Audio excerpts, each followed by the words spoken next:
ओम नमस्कार मिठुन आर्य सैनिक चैनले आपनादेरके आमार स्वागत। जा विज्ञानसम्मत जा शास्त्रसम्मत सेटा निये आजके हबे आलोचना जे ईश्वर तिनि परम शक्तिशाली हवा सत्त्वेও तिनि एकटा जिनिस देखते पान ना। सेई जिनिसटा कि आजके आपनादेर सम्मुखे आमि उपस्थित हयेछि। मिठुन रविदास आपनारा सेई भिडियोटी प्रथम थेके शेष पर्यन्त देखार अनुरोध जानाচ্ছি। যাই হোক, এখানে যে বিষয় যে ঈশ্বর সব কিছুর মালিক, আমরা পবিত্র বেদ থেকে দেখতে পাই যে তাকে বলা হয় সর্বব্যাপক বিষ্ণু। কিন্তু অনেক পুরাণবিদরা মনে করে চার হাতওয়ালা শঙ্খ চক্র গদা পদ্মধারী তিনি হলেন বিষ্ণু। না, সেই বিষ্ণু আর যিনি সর্বব্যাপক বিষ্ণু তিনি আলাদা জিনিস। कारण ओमकार के आमरा विष्णु बोले थाकी এই কারণে যে তিনি সকল প্রাণীর পালনকর্তা। এই রূপে তাকে আমরা ডেকে থাকি। তার মুখ্য নাম অনেকে গৌণ নাম আছে, প্রভু, ঈশ্বর, জগদীশ্বর, সর্বব্যাপক, পরমাত্মা, ভগবান, সকলে আমরা নিজে নিজের মতো করে ডেকে থাকি। কিন্তু ঈশ্বরের এক নাম, সেটি হলো কি ওম। আর এই ওমই হলো মুখ্য নাম।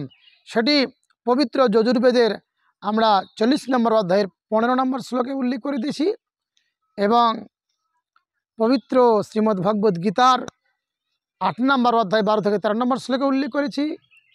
যেহেতু আগে এই সম্বন্ধে ভিডিও অনেকবার দিয়েছি, তাই আজকে আমি আলোচনা করছি না। ওমই হলো মুখ্য নাম। সেই ওমকার সবথেকে বড় আশ্চর্যের বিষয়, তিনি সব কিছু দেখতে সক্ষম হলেও একটা জিনিস দেখতে পান না। সেই জিনিসটি কি আপনাদের সামনে আজকে সেটি আমি জানাতে চলেছি। শুনুন, যখন আমরা কিছু দেখব তার জন্য আমাদের শরীরের প্রয়োজন, চক্ষুর প্রয়োজন। আমরা যেমন স্বপ্ন দেখি, সেই জিনিসটা স্বয়ং ঈশ্বর বা পরমাত্মা স্বপ্ন দেখতে পান না। বড় আশ্চর্যের একটি বিষয় যে ভগবান বা ঈশ্বর পরমাত্মা তিনি স্বপ্ন দেখতে পান না।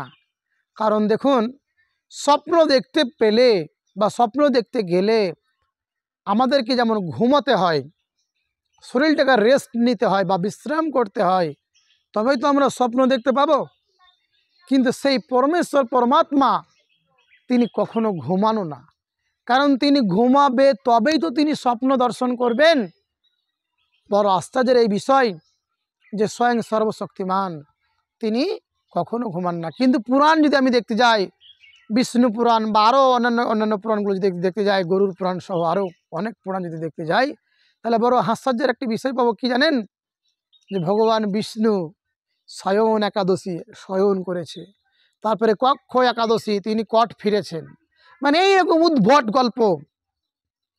ঈশ্বর যদি ঘুমাবে তাহলে তো সব কিছু ঘুমিয়ে যাবে, এই সৃষ্টি সব কিছু ব্যাঘাত ঘটবে।